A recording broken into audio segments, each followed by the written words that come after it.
하나님의 말씀 창세기 43장 1절부터 10절까지 제가 봉독을 해드리겠습니다. 하나님의 말씀 창세기 43장 1절부터 10절까지입니다. 지금 봉독하겠습니다. 그 땅에 기근이 심하고 그들이 애굽에서 가져온 곡식을 다 먹음에 그 아버지가 그들에게 이르되 다시 가서 우리를 위하여 양식을 조금 사오라.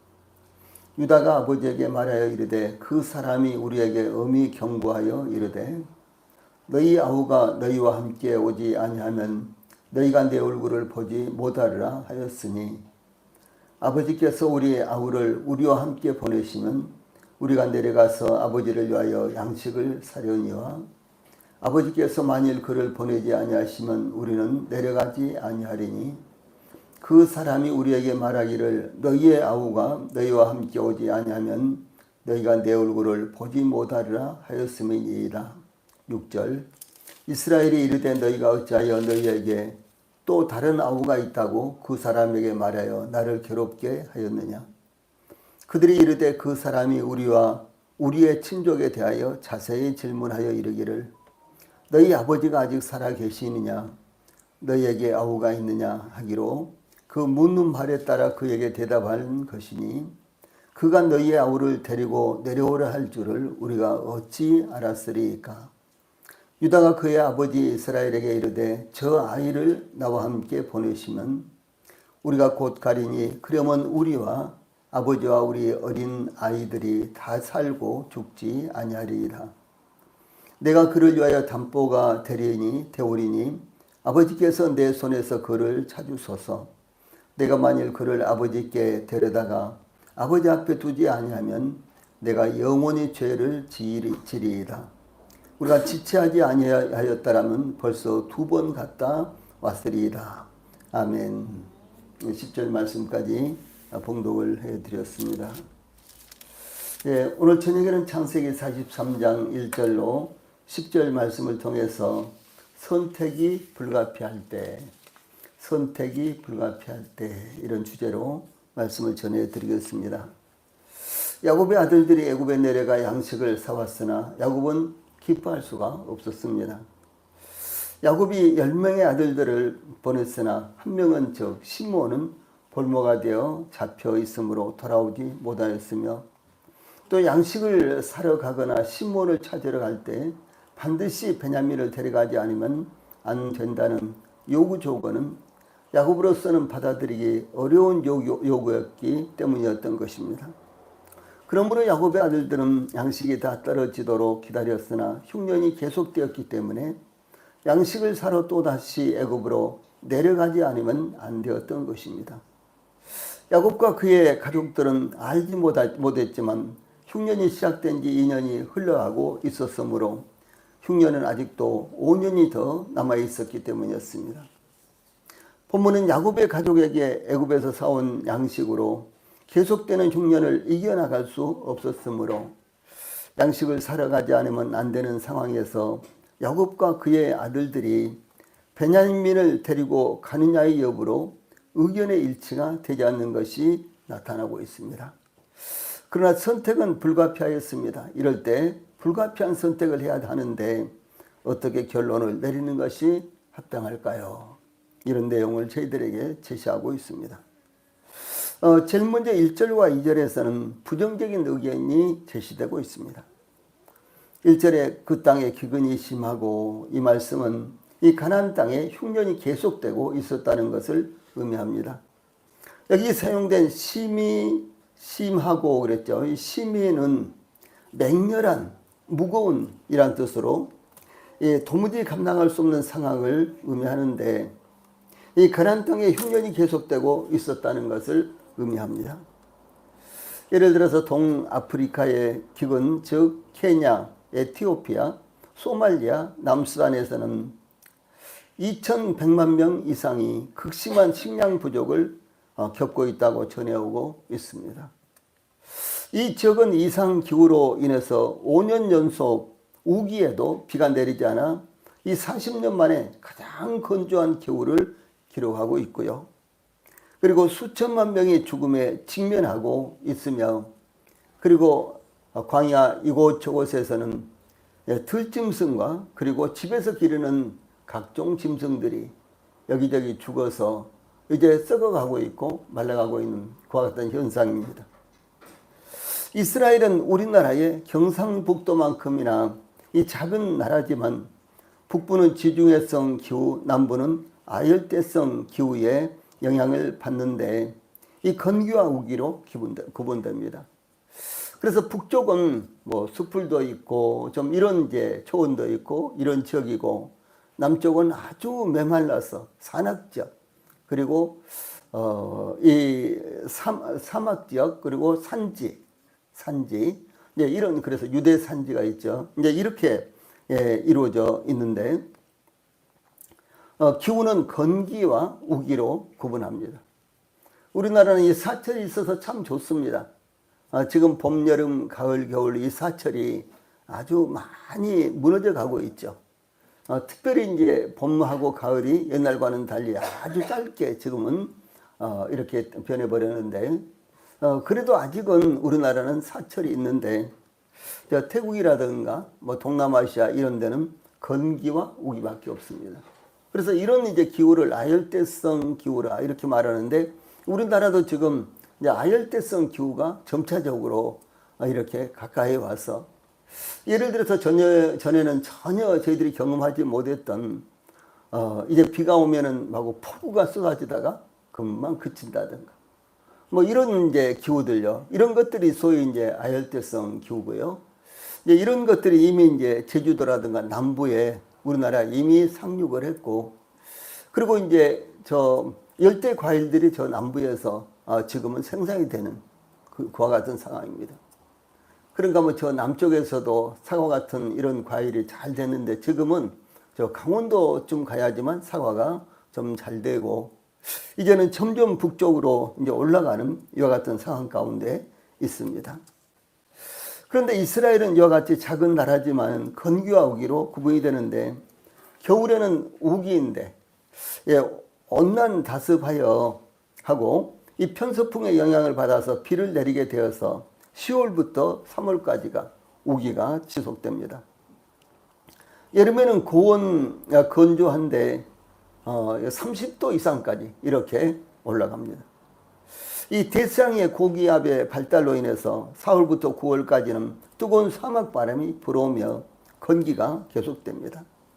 이 성경을 읽어보면 성경에 이른 비와 늦은 비, 이런 말씀이 자주 나와요. 이른 비와 늦은 비. 이른 비가 무엇일까? 늦은 비가 무엇일까? 잘 좀 생각해 보셨어요? 뭐 예를 들어서 뭐 우리나라로 본다면은 봄비인데 아주 뭐 일찍 이제 봄이 이제 오는 길목에서 이렇게 비가 온다든가 이런 건 뭐 이른 비. 아니면 늦가을에 오는 비는 늦은 비, 뭐 이렇게 생각을 해볼 수가 있죠. 그런데 이제 이스라엘의 개념은 좀 다릅니다. 그래서 이른 비와 늦은 비, 이제 이런 것이 구약 성경에도 많이 나오고, 특별히 신약 성경에는 야고보서 5장 7절에 이런 말씀이 나오는데, 우기가 시작되는 10월경에, 그러니까 10월부터 3월까지가 우기예요. 근데 우기가 시작되는 10월경에 내리는 비가 이른 비예요. 그러니까 이제 건기가 계속되다가 10월 되면은 이제 우기가 되고, 일반적으로 이제 사우디라든가 이란이라든가 이런 나라는 이제 11월 돼야지만 이제 비가 조금씩 내리기 시작합니다. 근데 이스라엘은 이제 10월부터 이렇게 비가 내리기 시작하고요. 이제 그때 이제 내리는 비가 이른 비예요. 근데 이 이른 비는 굉장히 중요합니다. 그래서 이 비가 만약에 오지 않으면은 땅이 말라 있어서 땅을 갈고 씨를 뿌릴 시기를 놓치게 됩니다. 그 다음에 이제 우기가 끝나는 봄철에 비가 적절하게 와야 되는데, 그래야만 이제 농사의 결실을 풍성하게 맺을 수가 있습니다. 이 비를 가리켜서 늦은 비라고 이렇게 말합니다. 그러므로 이른 비와 늦은 비는 때에 따라서 주시는 하나님의 은혜를 상징하는 것으로 성경에 나타나고 있는 것입니다. 그래서 이스라엘에서 있어서 농사를 짓는다든가 사람이 생활한다든가 이런 이제 상황 가운데서 대단히 필요한 것이 이른 비, 늦은 비다라고 하는데, 이것을 이제 저희들이 아주 때를 따라서 하나님께서 적절하게 저희들에게 부어주시는 하나님의 은혜를 상징하는 것으로 이렇게 나타난다는 것이죠. 이스라엘은 자주 기근이 발생합니다. 비가 오지 않아서 자주 이 메마른 이와 같은 상황이 자주 발생하는데 1년 강우량이 기껏해야 200mm 안팎입니다. 우리나라는 비가 좀 많이 오면은 100mm도 한 번에 오지요. 예. 그런데 이스라엘은 1년 내내 오는 비가요 200mm 정도 되는 거예요. 그러니까 강우량이 아주 적지요. 그래서 이제 이스라엘에서는 농사를 짓는다는 것이 굉장히 어렵습니다. 그래서 대부분 다 지하수를 이용한다든가, 그리고 이제 요단강을 중간중간 계속 막아가지고 그 물을 사해로 전혀 흘러내려가지 못하도록, 뭐 비가 많이 오면은 그 물을 전부 다 이렇게 저장해 놓은 거예요. 예, 그래서 이제 건기에는 그 물을 이용해서 농사를 짓고 이렇게 하는 것입니다. 그래서 이제 사해로 들어가는 물이 아주 엄청나게 줄어들어 버렸죠. 이스라엘은 일종의 농업국이기도 합니다. 예. 그 정도로 이제 이 지하수라든가, 그리고 갈릴리 호수에서부터 내려오는 그 요단강 물을 잘 활용했고, 예, 비가 200mm 밖에 안 오는데도 불구하고 비가 올 때 그 물을 흘러내려가지 못하도록 막아가지고 잘 이렇게 가둬놨다가 저장해놨다가 그 물로 농사를 짓는 거예요. 그래서 이제 사해로 이제 물이 흘러들어가야 되는데, 사해로 물이 정상적으로 흘러들어가지 못하니까 사해 물이 계속해서 줄어드는 지금 현상이 지금 그런 가운데 있습니다. 그래서 이제 비가 이렇게 적기 때문에 자주 기근이 발생하는데, 아브라함과 이삭과 야곱과 같은 유목민의 생활 방식을 따르는 사람들은 풍부한 물을 찾아서 자주 이사를 다녀야만 하는 것입니다. 아브라함은 가나안 땅에 도착했던 바로 그 해에 기근으로 인해서 애굽으로 내려갔다라는 내용이 창세기 12장 10절에 나타나고, 이삭 때에도 흉년이 들어서 이삭이 흉년을 피하기 위해서 그랄로 내려갔다. 블레셋이죠. 그랄로 내려갔다. 이런 말씀이 창세기 26장 1절에 나타납니다. 그런데 야곱 때에 또다시 흉년이 들었는데 애굽에서 식량을 사오지 않으면 안 될 정도의 극심한 흉년이 아주 오랫동안 계속됐다라고 하는 사실입니다. 이 야곱 족속이 거주하고 있는 가나안 땅에 기근이 심하자 야곱의 아들들이 애굽에 내려가서 식량을 사왔지만, 2절에 보면 그들이 애굽에서 가져온 곡식을 다 먹음에 그 아버지가 그들에게 이르되 다시 가서 우리를 위하여 양식을 조금 사오라, 이렇게 야곱의 아들들에게 요청을 합니다. 야곱은 또다시 양식을 구하러 애굽으로 내려가기 위해서는 이 베냐민을 동행하지 않으면 안 된다는 사실도 잘 알고 있었던 것입니다. 그러나 야곱은 그런 모든 사실을 마치 잊어버린 것처럼, 또한 양식을 사러 애굽으로 내려가는 것이 마치 이웃 동네나 시장에 다녀오는 것과 같이 아들들에게 양식을 사오라고 이렇게 아주 가볍게 요청을 하는 것입니다. 야곱의 아들들은 야곱에게 애굽의 총리가 창세기 42장 34절에 너희 막내 아우를 내게로 데려오라. 그러면 너희가 정탐꾼이 아니요 확실한 자들임을 내가 알고 너희 형제를 너희에게 돌리려니 너희가 이 나라에서 무역하리라. 이렇게 말했던 것을 이 야곱에게 이미 전했기 때문에 야곱은 알고 있었을 것입니다. 그럼에도 불구하고 아들들에게 또다시 애굽으로 가서 양식을 사오라고 명령한 것은 양식이 떨어져서 이 야곱 족속의 야곱 부족의 생사가 아주 급박했기 때문이다라고 하는 사실입니다.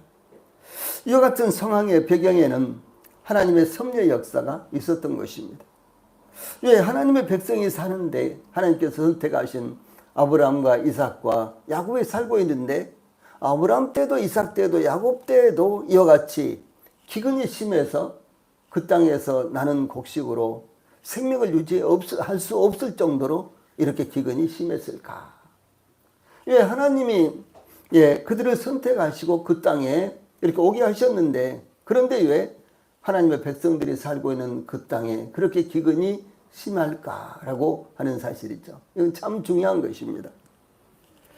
네, 그런데 여기에 하나님께서 하나님의 백성들을 위한 이 섭리가 작용하고 있었다라고 하는 사실입니다.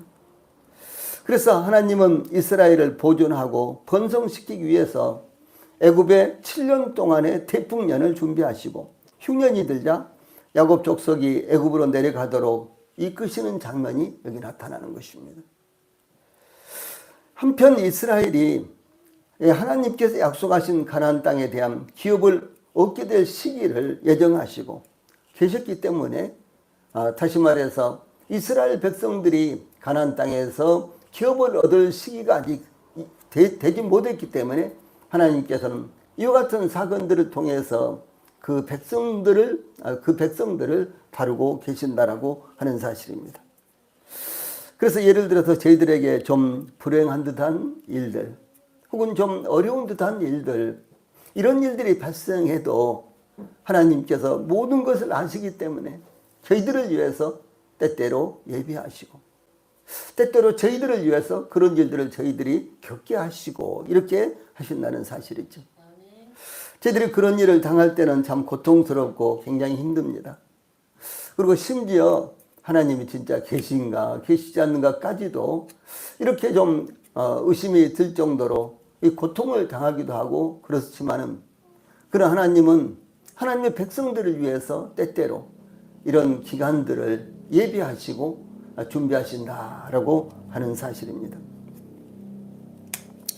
이 야곱은 아들들에게 양식을 조금 사오라 이렇게 요청을 했습니다. 이 조금은 적은 양으로 야곱의 가족들 약 70명이 흉년을 이겨내기에는 태부적이었습니다. 그러나 극심한 흉년을 보내고 있는 그들로서는 많은 양식이 필요했지만 많은 양식을 구하는 것은 불가능했기 때문에 조금이라도 사오라고 아들들에게 요청한 것입니다. 예, 그러므로 양식을 조금 사오라라는 말은 의례적인 동양식 표현으로 양식을 좀 사오느라 이제 이런 뜻이었죠. 그리고 우리나라에서는 항상 이런 이제 글자를, 이런 단어를 사용해서요, 이제 요청을 한다든가 이렇게 하죠. 그냥 주세요 이렇게 하지 않고 좀 주세요 뭐 이렇게 한다든가, 기다려 하지 않고 좀 기다려 뭐 이렇게 한다든가요. 늘 이렇게 이제 이런 표현은 전형적으로 이 동양에서 사용하는 이런 표현입니다. 그러나 서양에서는 이런 표현이 없습니다. 그래서 이제 이런 표현을 지금 여기에 지금 이제 야곱이 사용하고 있는 이제 그런 모습입니다. 이 야곱은 족장으로서 이 부족들의 생사를 책임져야 되는 이와 같은 사람입니다. 이제 과거 저희들이 어렸을 때 흉년이 들면은 이 가장인 한 가정의 가장들은요 굉장히 힘들어합니다. 이 가장으로서 가족들이 먹지 못하고 먹을 것이 없어서 굶주리고 있는 모습을 얼마나 차마 어떻게 보겠습니까? 예, 그래서 무엇이든지 하다못해 풀뿌리라도 캐다가 그것을 삶아서 그 국물이라도 먹여야 되기 때문에 이 가장들의 이와 같은 고통이라든가 그리고 가장들의 이 고뇌가 보통이 아니었습니다.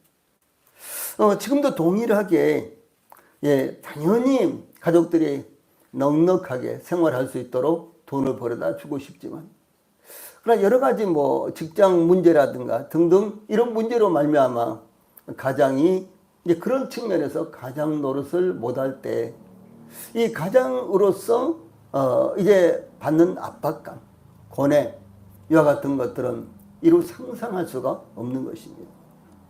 이 마찬가지로 야곱은 족장으로서 이 부족들의 생사를 책임져야 되는 자기 가족들 70여 명, 그리고 아주 많은 노비들이 있었죠.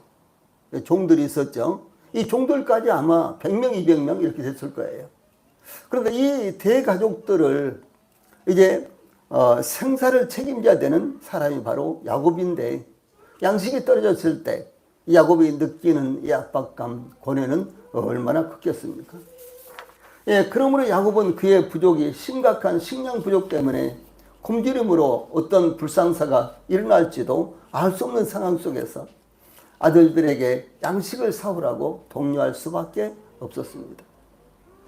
사람들은 잘 살고 문화가 현대화되면 좋은 옷을 입으러 갑니다. 그러나 겨우 살아갈 정도의 생활 수준이 되면은 거주하는 집 문제에 안정을 취하려고 합니다. 더 어려운 환경에서는 먹고 사는 문제에 가장 심혈을 기울이는 것입니다. 현대에서는 의식주의 문제가 크게 영향을 주지 못하는 상황으로 바뀌고 있습니다. 그것은 경제적으로 대체적으로 아주 많이 넉넉해졌고요. 그 다음에 양식이 없어서 먹지 못해서 굶주리는 그런 경우가 이제 거의 없었기 때문에 지금은 상황이 많이 달라졌습니다. 그러나 이미 말씀드린 최빈국에서는 아주 가난한 나라들, 이런 나라에서는 헐벗고 못 살아도 그것이 문제가 아니라 배부르게 먹고 사는 것이 가장 큰 행복이라고 생각하는 것입니다. 누더기 하나만 이제 걸치더라도 먹고 산다면, 먹을 것 걱정 없다면 그것이 행복이라고 생각하는 그런 나라가 이 지구촌에서 아직도 많이 있습니다. 이와 같이 양식의 절대 부족 상황에서 족장으로서 야곱이 느낀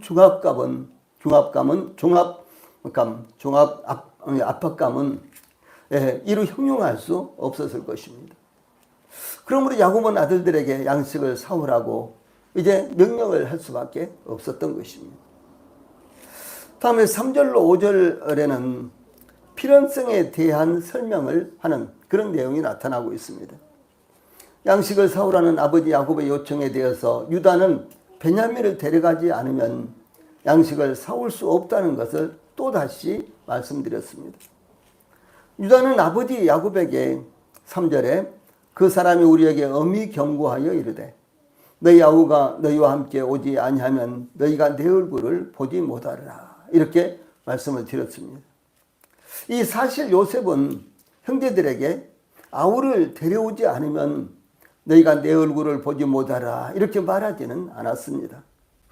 그러나 유다는 아버지 야곱을 설득하기 위해 요셉의 말을 극단적인 상황으로 변형시켜서 아버지 야곱에게 전한 것이었습니다.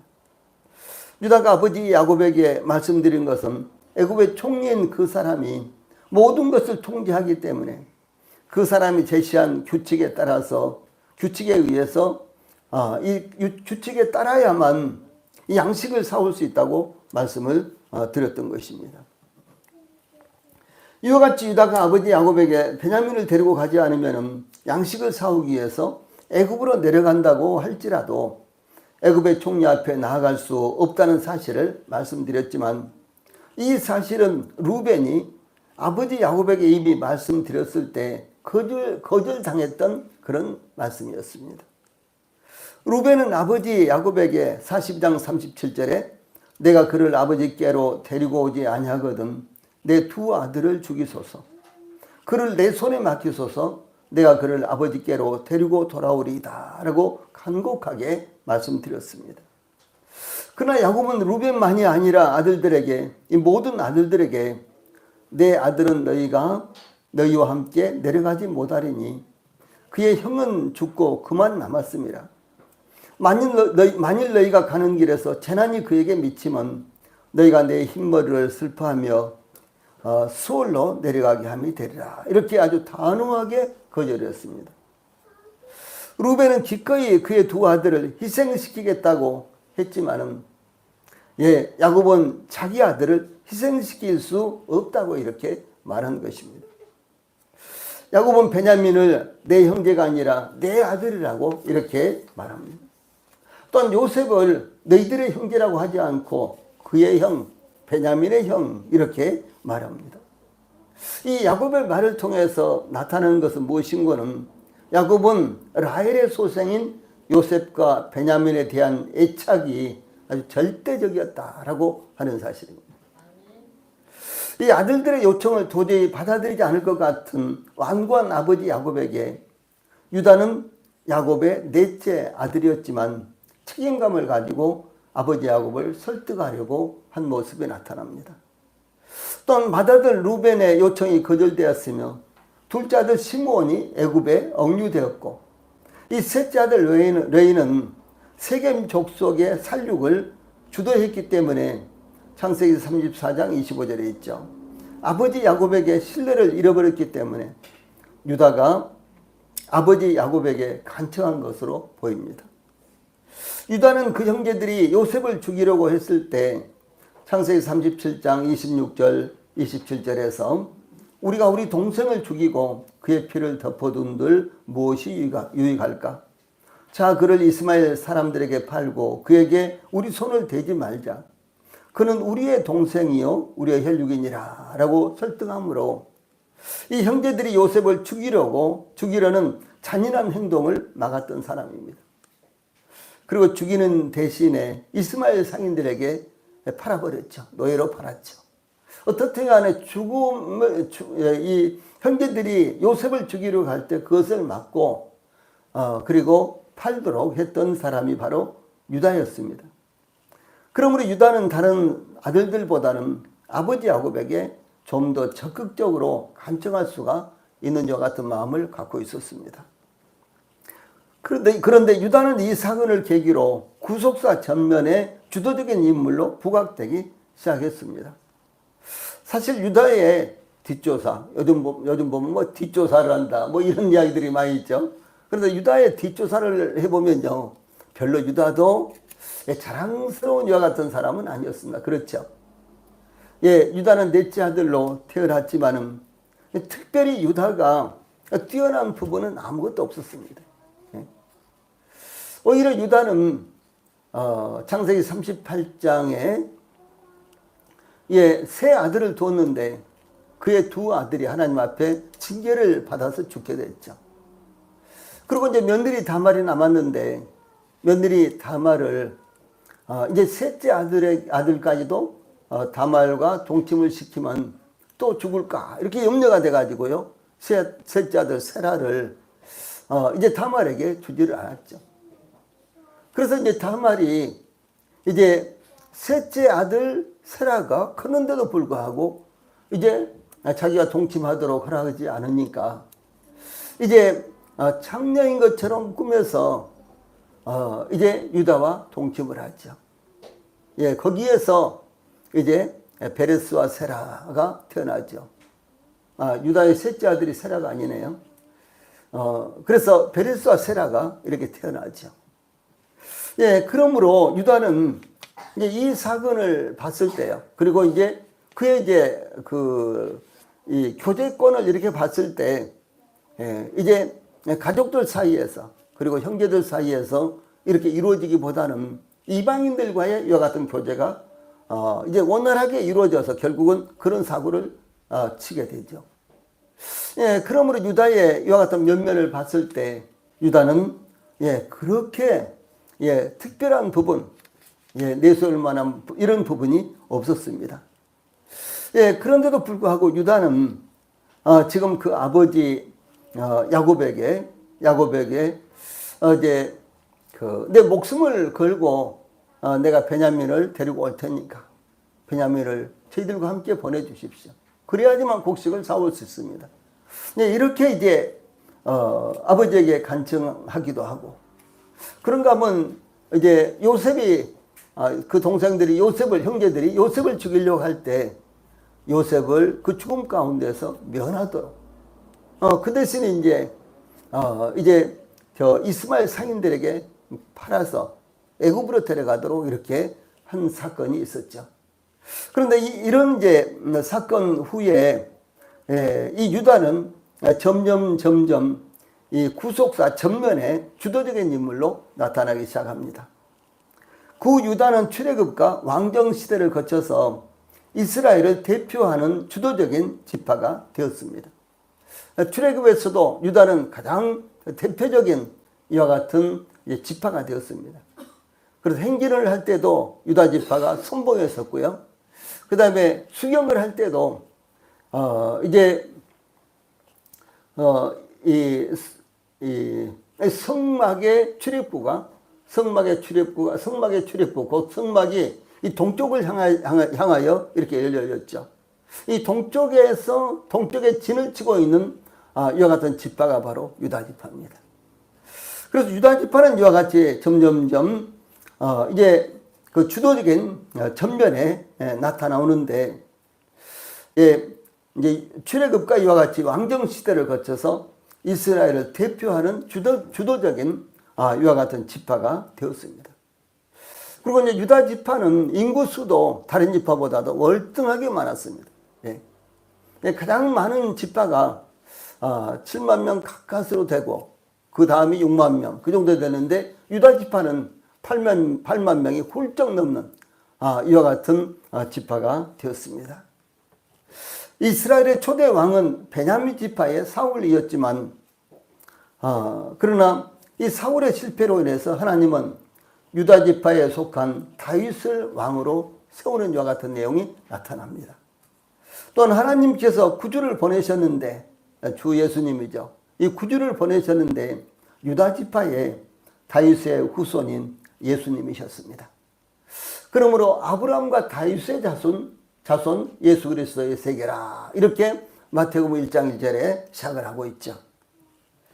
유다는 이어서 아버지 야곱에게 아버지께서 우리 아우를 우리와 함께 보내시면 우리가 내려가서 아버지를 위하여 양식을 사려니와 아버지께서 만일 그를 보내지 아니하시면 우리는 내려가지 아니하리니 그 사람이 우리에게 말하기를 너희의 아우가 너희와 함께 오지 아니하면 너희가 내 얼굴을 보지 못하리라 하였음이니이다 라고 이 4, 5절에 기록하고 있는데, 베냐민을 동반하지 않으면 양식을 사러 갈 수 없는 이 불가피함을 말씀드렸습니다. 유다가 아버지 야곱에게 드린 말씀은 만약 베냐민을 데리고 가지 않는다면 헛걸음만 하게 될 뿐이라는 것이었습니다. 그러므로 차라리 아버지 야곱이 베냐민을 함께 가도록 허락하지 않는다면 양식을 구하러 애굽으로 내려가지 않겠다는 것이었습니다. 그것은 그 사람 곧 애굽의 총리가 5절에 너희의 아우가 너희와 함께 오지 아니하면 너희가 내 얼굴을 보지 못하라 라고 분명하게 말하였기 때문이었습니다.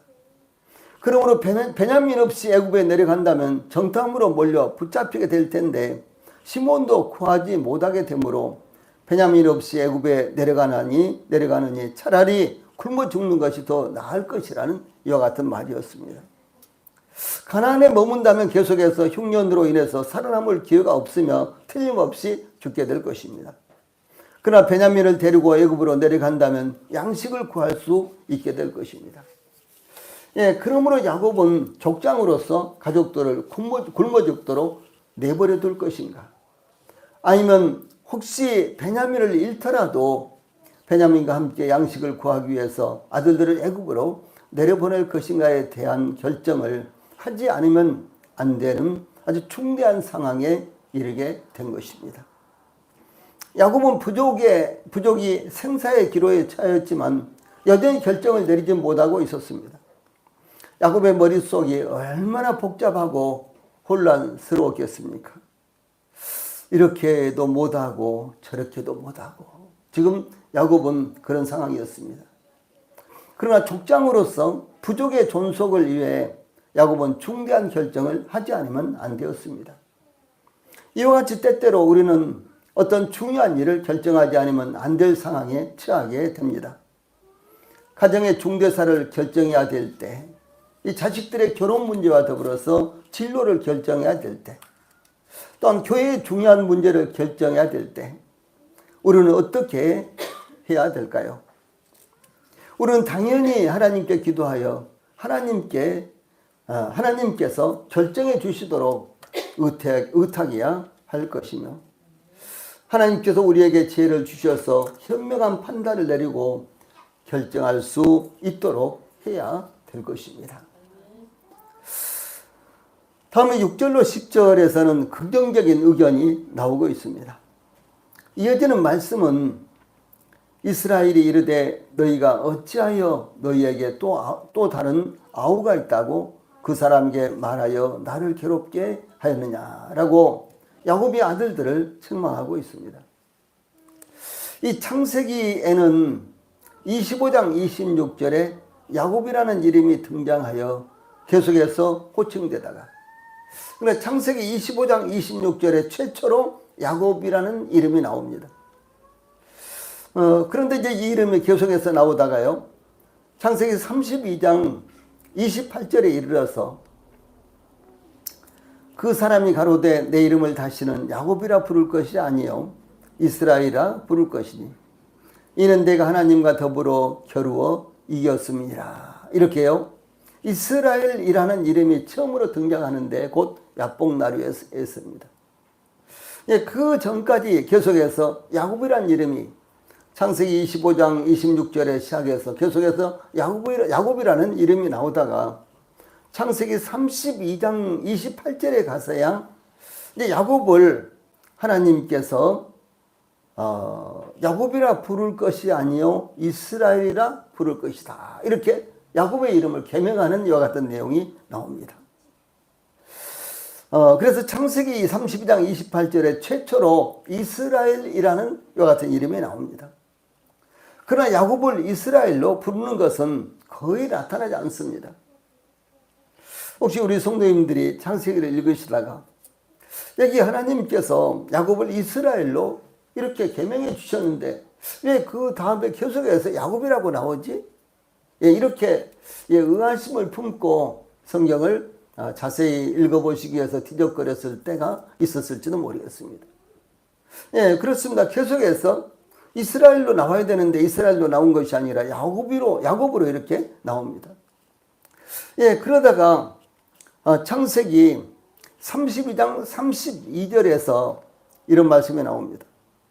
그 사람이 야곱의 환도뼈 큰 힘줄을 친 거로 이스라엘 사람들이 지금까지 환도뼈 큰 힘줄을 먹지 아니하더라. 이런 말씀이 나오는데 여기에 이스라엘 사람들이 이렇게 나옵니다. 이스라엘 사람들이. 이런 말씀이 나오는데 야곱을 이스라엘로 직접 부르는 것이 아니라 이스라엘 사람들을 호칭하는 것으로 이스라엘이 상대했다는 거죠.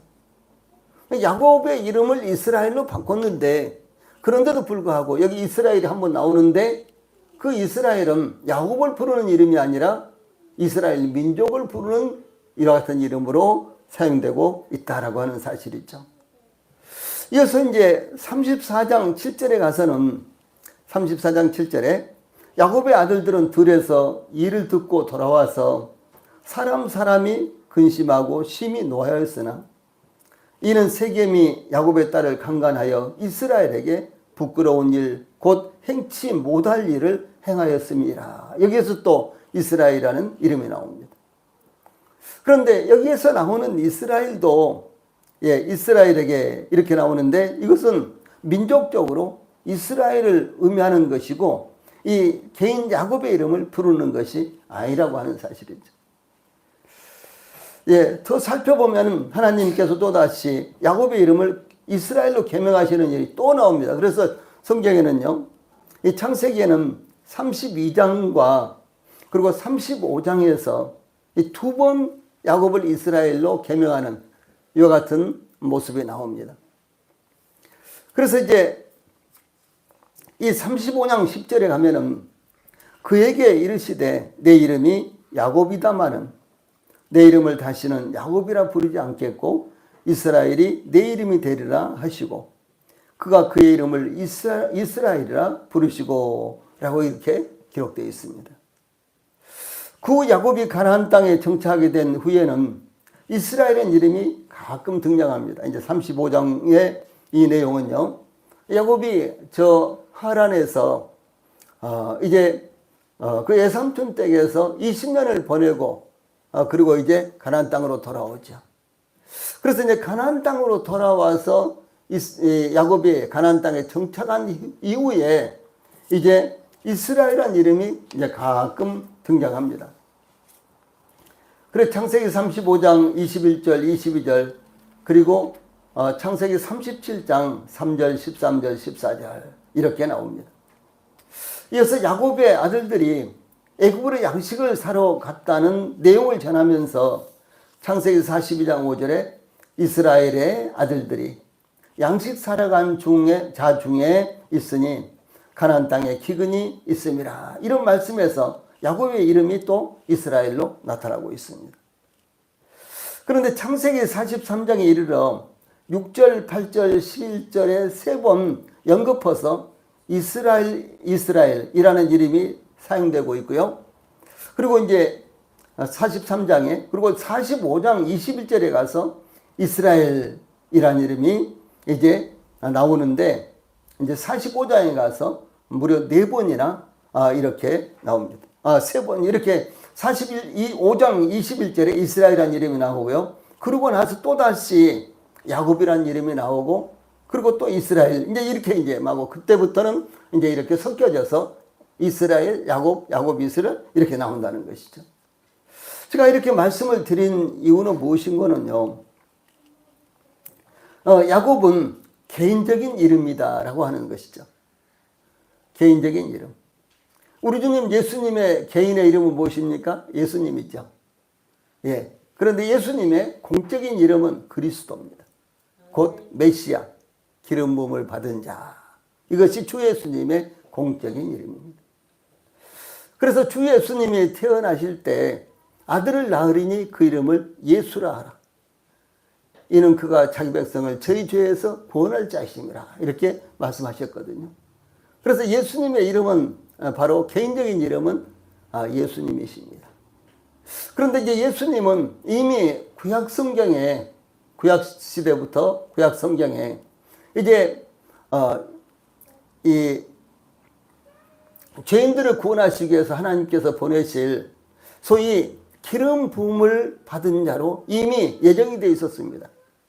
그래서 기름 부음을 받은 자, 소위 메시아의 직무를 가지고 메시아의 직무를 가지고 이 세상에 오신 분으로서의 이름은 그리스도라는 거죠.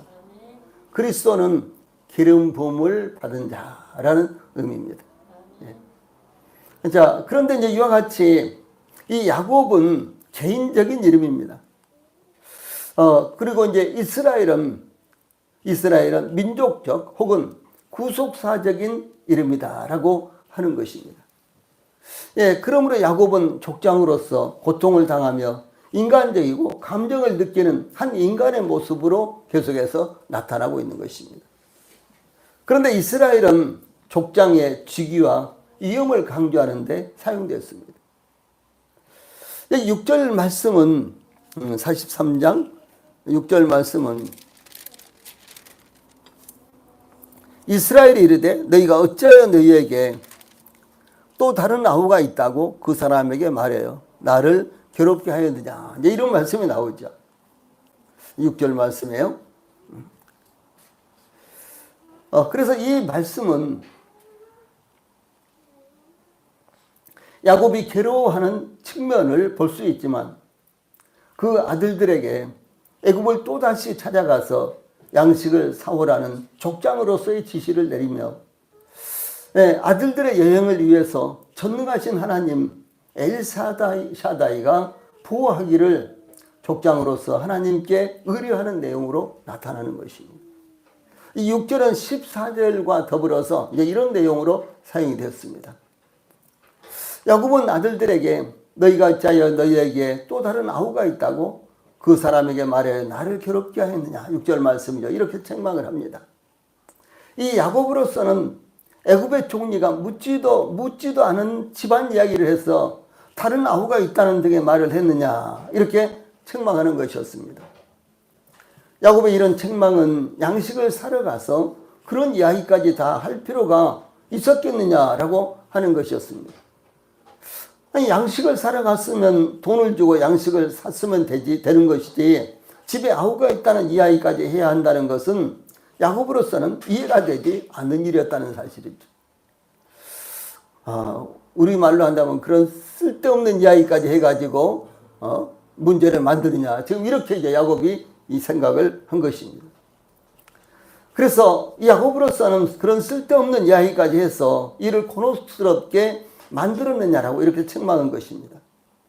그때 야곱의 아들들은 그 사람이 우리의 친족에 대하여 자세히 질문하여 이르기를 너희 아버지가 아직 살아계시느냐 너희에게 아우가 있느냐 하기로 그 묻는 말에 따라 그에게 대답한 것이니 그가 너희의 아우를 데리고 내려오라 할 줄을 우리가 어찌 알았으리까. 7절 말씀 이렇게 대답을 합니다. 예. 여기 이제 잠시 이 요셉이 그 형들이 이제 곡식을 사러 애굽으로 내려오자 요셉이 형들에게 너희 아버지가 아직 살아 계시느냐? 너희에게 아우가 있느냐? 이렇게 물었다는 것이죠. 이 요셉은 참 많은 고난, 수도 없이 죽을 이와 같은 고비를 많이 겪었었죠. 그러나 요셉은 하나님의 은혜로 지금은 애굽의 총리가 되어 있었습니다. 그리고 애굽의 총리로서 애굽의 전권을 가진 애굽의 왕으로부터 정권을 받은 이와 같은 총리였습니다. 예, 그런데도 불구하고 요셉의 마음 가운데는 저 가나안 땅에 계시는 우리 아버지가 아직 살아 계실까? 예, 나의 동생 베냐민이 잘 있을까? 그 생각밖에 없었다는 사실이죠. 이것은 요셉에게 있어서요, 굉장히 중요한 부분이었고, 그리고 저희들에게 주는 교훈도 대단히 중요한 것이었습니다. 예, 우리 성도인들도 이 가족 관계에 대해서 항상 깊이 생각을 하고, 그리고 사도행전 16장 30절에서 주 예수를 믿으라 그리하면 너와 내 집이 구원을 얻으리라 이렇게 말씀하셨죠. 그 말씀이 우리 성도들에게 적용되고 우리 성도들의 가정에 적용이 되도록 항상 기도하십시오. 네, 날마다 기도하십시오. 아니 하루에도 몇 번씩이라도 우리 성도들이 기도를 하십시오. 여기 요셉은 형들을 보자 우리 아버지가 살아계실까? 내 동생이 아직 있을까? 아마 이것은 형들을 만나기 전에도 요셉은 항상 그런 생각이 요셉에게서 떠나지 않았을 것입니다. 예, 그러므로 요셉은 형들을 보자마자 너의 아버지가 아직 살아계시냐? 동생은 잘 있느냐? 이렇게 물었다라고 하는 사실이죠. 예. 예, 그런데 이제 이 형들은 예, 우리 아버지가 연세가 많으신데 살아계십니다. 그리고 우리는 12형제인데 하나는 없어졌고 하나는 아버지랑 지금 가나안 땅에 있습니다. 이렇게 대답을 했잖아요. 근데 이렇게 대답을 할 때 그 아우를 데리고 오라 이럴 줄은 어떻게 알았겠어요? 이건 전혀 생각지 못한 일이었습니다. 예. 그래서 이제 이 야곱의 아들들이 야곱에게 그가 너희의 아우를 데리고 내려오라 할 줄을 우리가 어찌 알았으리까 이렇게 대답을 하는 것입니다. 예, 아버지 야곱의 책망에 대해서 아들들의 입장도 틀리지 않았습니다. 그렇죠. 이 요셉의 형제들이 애굽의 총리인 요셉 앞에 섰을 때 너희 아버지가 아직 살아계시느냐? 너에게 아우가 있느냐? 이렇게 물으려고는 전혀 예상하지 못했던 이와 같은 질문이었습니다. 또한 애굽의 총리가 너희 아우를 데리고 내려오라 라고 요청할 줄은 더욱 뜻밖의 일이었던 것입니다. 그러므로 야곱의 아들들이 가족관계를 함부로 이야기했다거나 묻지도 않는 말을 먼저 이야기한 것은 아니었습니다. 예, 그렇게 대답한 것은 자연스러우며 불가피했던 것입니다. 우리가 여기서 이제 교훈으로 삼아야 될 것이 무엇일까요? 두 가지가 있습니다. 첫째는 우리는 언제든지 뜻하지 않게 우리의 언어로 인해서 시비거리가 될 수 있다라고 하는 사실입니다. 전혀 의도하지 않았는데 제 마음 가운데 전혀 사심이 없었는데 나는 아주 자연스럽게 이야기하고 대답했는데 그것이 나중에 시비거리로 돌아올 수 있다라고 하는 사실요. 이것은 누구에게든지 있는 것입니다. 즉 우리가 의도하지 않았더라도 우리가 했던 말 때문에 우리는 언제든지 비난받을 수 있습니다.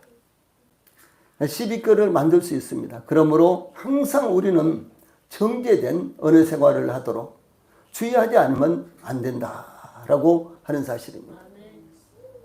그래서 우리 성도들이 말을 할 때도요, 한 번 더 생각하고 말하고, 그리고 또 항상 생각한 이와 같은 말들, 정제된 말을 하는 이와 같은 습관을 들이십시오.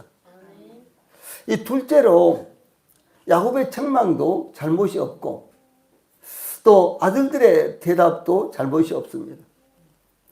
또한 성경에 구체적으로 언급되어 있지도 않다면 이럴 때 어떻게 결론을 내려야 할까요? 두 사람의 의견을 서로가 존중해야 하며 특히 두 가지 의견 중에요. 잘잘못이 다 없다면 어떻게 결론을 내려야 될까요? 중요한 것이요. 두 가지 의견 중에서 회중을 위해 제시한 의견을 선택한다면 그것은 나쁘지 않습니다. 소위 교회를 위한 의견을 선택한다면, 혹은 가족들이 모여 있을 때 가족을 위한 의견을 선택한다면 그것은 나쁘지 않은 것입니다. 그러므로 영적이고도 합리적으로 결정되는 것이 하나님의 뜻이 되고 영광이 된다라고 하는 사실을 우리 성도들이 기억하시기 바랍니다. 기도하시고 마치겠습니다.